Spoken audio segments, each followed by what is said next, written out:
हरे श्रीगुरुपवनपुरपते पाहि मां पाहि दशकम् 5 4வது श्लोकम् माया सन्निहितः अप्रविष्ट वपुषा साक्षी इति गीतः भवान् भेदैः तां प्रतिबिम्बतः विविशिवान् जीवः अपि न एव अपरः काल आदि प्रतिबोधिता अथ भवता संचोदिता च स्वयं माया सा खलु बुद्धि तत्वम् असृजत् असौ महान् उच्यते.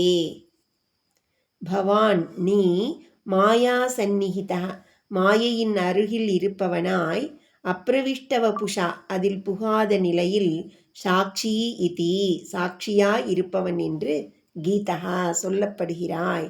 பேதைகி பற்பல வேறுபாடுகளுடன் பிரதிபிம்பதா வெறும் பிரதிபிலிப்பாக மட்டுமே தாம் விவிஷிவான் மாயையில் நீ பிரவேசிக்கிறாய். ஜீவகாப்பி ஜீவாத்மாவும் கூட அபரா நீயன்றி வேறெவரும் ந ஏவ அல்லவே அல்ல.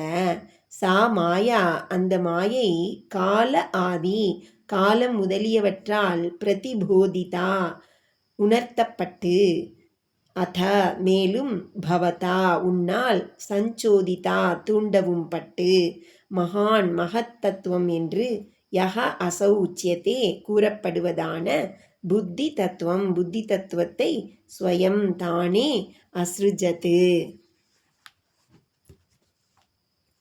மாயை பக்கத்தில் இருந்தாலும் அத்துடன் கலவாத ஸ்வரூபத்துடன் இருப்பதால் நீர் சாட்சி என்று கூறப்படுகிறீர்.